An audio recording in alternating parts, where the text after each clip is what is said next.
Welcome to the Curated Beauty Podcast. Jessica Christie here, a health and beauty enthusiast who became a medical practitioner to be the authority on how to enhance both your outer beauty and inner beauty for the most confident glow. Founding and owning a multi-million-dollar aesthetic medical practice in Michigan, my mission is to bring all the bi-coastal innovations to the fresh coast of Michigan. From which aesthetic treatment gives you the most bang for your buck to how to create systems to be both professionally fulfilled and still have freedom of time and relationships, we will be diving into it all. Welcome back to the Curated Beauty Podcast. I am Jessica Christie, your host, and I want to chat about something today that has really revolutionized my aesthetics medicine practice in the last year. Less than a year, I really introduced this particular subset of treatments this October. And I cannot imagine my life without them. Have you guys ever heard of exosomes? We're going to talk today about what are exosomes, where do they come from, what can they do for you in the aesthetics arena, and touch on a little bit of what they can do actually and where the research is going for what they can offer overall health and innovations in treating things like cancer. I am super excited about them in our practice because we always look at things that people are having reservations of why not to get aesthetic treatments to boost their confidence or turn back the hands of time from some of the signs of aging on their skin. And so if I can utilize something that is new to the industry, safe, effective in augmentation of a treatment that I've been offering that people don't look forward to, I am going to do it. So let's get into what an exosome is and how it can help transform your skin. So in the pursuit of eternal youth, people have tried everything from a lotion, potion, serum that someone offers them all the way to invasive surgeries.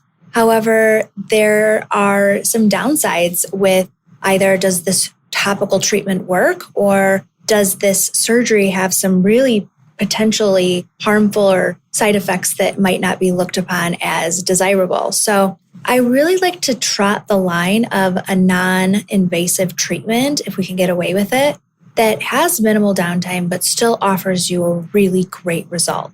I like to focus on how can you get the most for your money and how can you spend the least amount of time out of your social calendar healing from a procedure that's going to make you look better.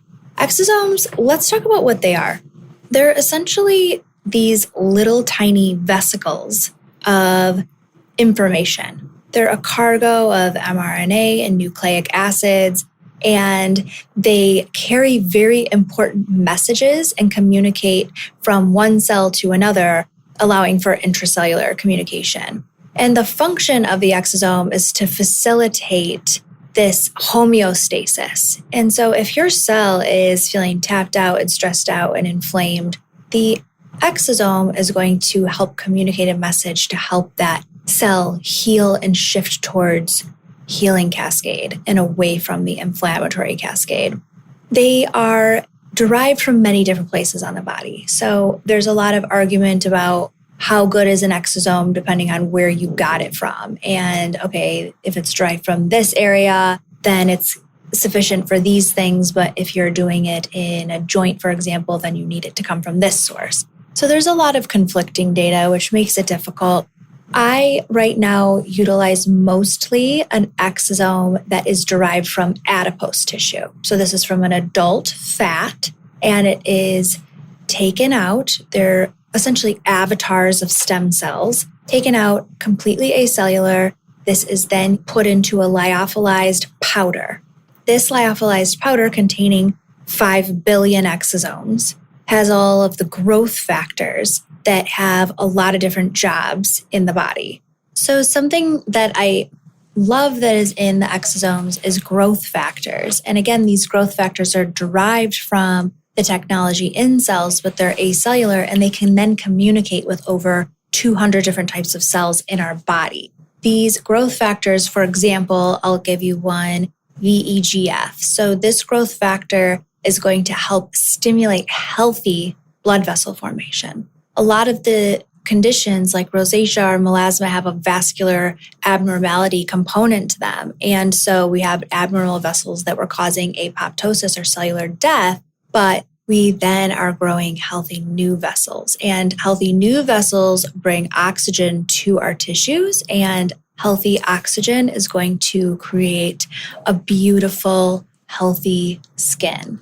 So those are really good examples of the growth factor component. Then we also have this diluent that you mix into the lyophilized exosomes, and that's going to include so many other things. So that's going to be coenzymes and your vitamins and minerals and peptides and hydrators, humectants. So it's going to feel really good when you put it on your skin as well. So what is an exosome going to do to your skin? So first of all, it is small enough to transdermally get to a place where it needs to be just applied topically on your skin. However, you're going to get a benefit by creating some sort of channel for that exosome to get a deeper level of regeneration. From there, what exactly is this exosome going to do in terms of regenerating tissue? So it is known, and there are so many clinical published papers that are peer-reviewed that are showing what exosomes do at a clinical level. First of all, they're going to boost collagen production on their own sixfold with just one application. They're also going to increase elastin production by 300% with that one use. And they're also going to really leave the skin feeling very hydrated and smooth. And then by increasing the collagen and elastin production in the skin, that's when we're going to see the improvement of evening out skin tone and texture, promoting the minimizing of fine lines and wrinkles. And we're going to enhance that beautiful skin that we had once before. The beauty of that collagen and elastin getting deeper down into a channel is also the effect of how the healing process is affected by an exosome. So if you do have something that is either an ablative laser or something that's going to cause a level of inflammation, for example, radiofrequency with microneedling, what is happening is inflammation is a normal response of the body. There's good things that happen from inflammation. We see the minimize of bacterial formation because of an inflamed environment that can happen from a compromised skin barrier. We also see the clean out of debris and our bodies working to fight off all of the stuff that we don't want. However, in a constantly inflamed environment, we all know what chronic inflammation does to the body. We are not going to see the remodeling of collagen that we want to see from these procedures if there's ongoing inflammation. So it's good for 24 hours to have some inflammation, but let's shut that down and shift the cascade towards healing so that we can get on with making that collagen and elastin. So you're going to see massive minimized downtime in terms of time frames and severity a lot of times because it's not allowed to go on and on for days and days before it turns the corner. We have just the right amount of inflammation that we need to initiate that response.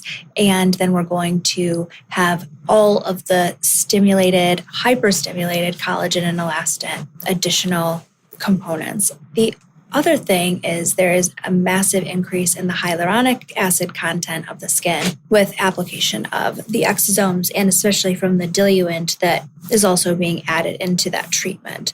The other really exciting way that we're using exosomes is something called hair loss. We have androgenic hair loss, we have alopecia areata, we have a lot of different forms of hair loss. And with that, we have traditionally either had someone who just lets their hair fall out, someone who maybe takes pharmaceutical medications that they aren't sure about the side effect profile.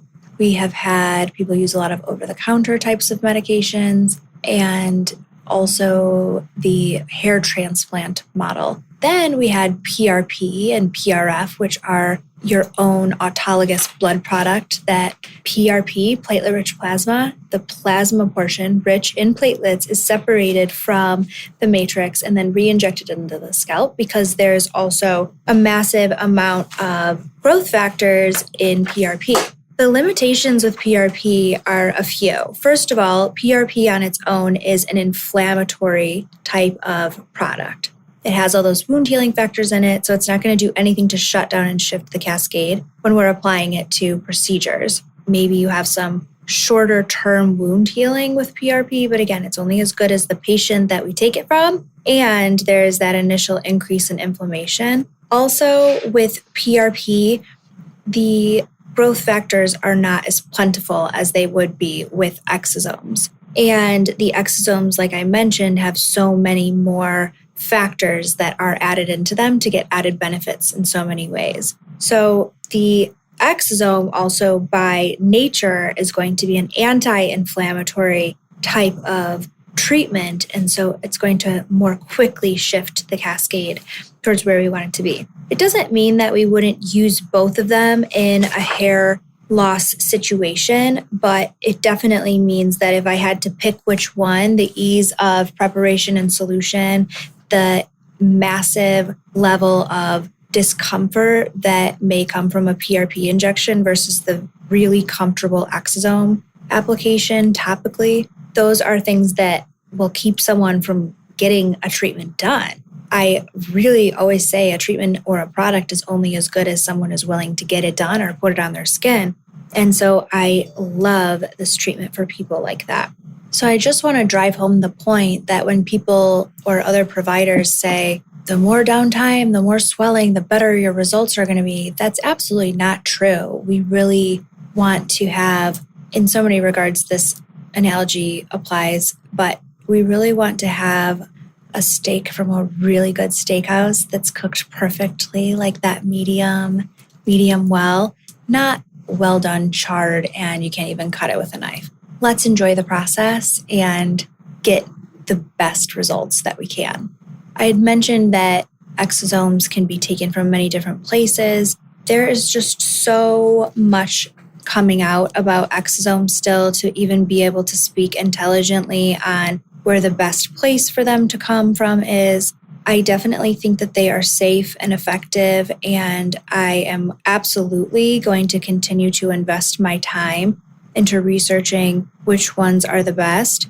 But I would say that Benev ones are probably my favorite right now, and I will continue to follow all of the published papers that come from them. I also really like that they have no culture reagents, there's no antibiotics involved. There's really a purified exosome instead of working with an exosome medium, which that's a beautiful thing for me. The more purity that we can get in there, the better. Going back to utilizing with microneedling radiofrequency, whether you're using it on the skin or on the scalp, you're applying an exosome now to something that you've created, almost a sponge that's going to be open and drawing down to that depth that you've created for 24 hours. When you just microneedle, likely that channel is closed by 4 hours. That fibrin clot has formed and nothing else that you put on topically is going to get any deeper than it would have if you had not made any channel. So I really love the aspect of combining radiofrequency into the microneedling, which I use the sulfur mix for many reasons, which I will talk about in a different episode. But I just think that the enhancement that exosomes have added to our practice is incredible. I will also mention that we don't know the future of exosomes. We're kind of on the groundbreaking cusp of researching aesthetics and regenerative medicine in general. And this is something that has come to the forefront and is definitely an exciting new frontier.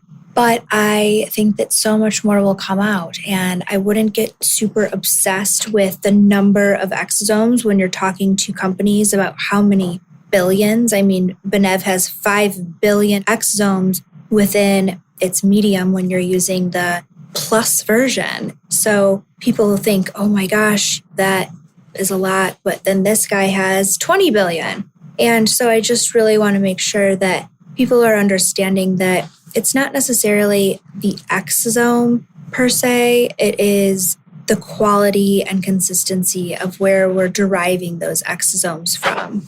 And also making note that exosomes still are, as we create measurement systems, they can vary up to 75% from what they're meant to say. So just because someone tells you that you're getting a certain billion of exosomes doesn't necessarily mean that that's exactly what you're getting. But I can tell you definitely from clinical practice, I have seen a massive improvement in the downtime and in what people are experiencing in terms of treatments.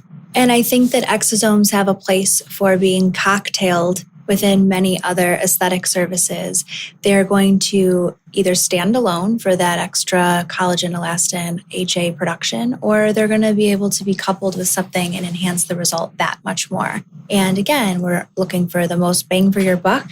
So I just think that this is such an exciting way that regenerative medicine is moving. It seems like a magic little pill or serum or mixed lyophilized powder with diluent that we're putting on the skin, but I'm very excited about the history of exosomes, and I am excited to be involved in further research and development with all of these things. So you know that if there's something new that I am going to be an early adopter, and I'm going to put it to the test for all of you, and I look forward to hopefully moving into being an innovator at some point and bringing new ideas to the table and how we can utilize these therapies and what therapies are up and coming. So you guys know where you're going to find the latest and greatest. Thank you for listening.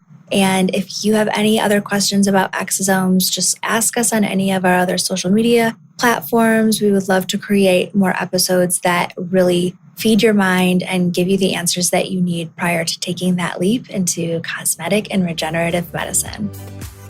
Congratulations, you have done it. You've reached the end of an episode on the Curated Beauty Podcast and have enriched a part of your self-care by discovering something new.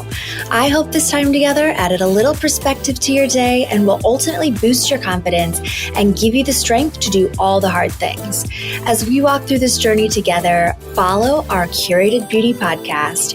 And if this resonated with you, share it with a friend, save the episode, and also follow our social media platforms in the show notes. We love to engage with our listeners on all levels.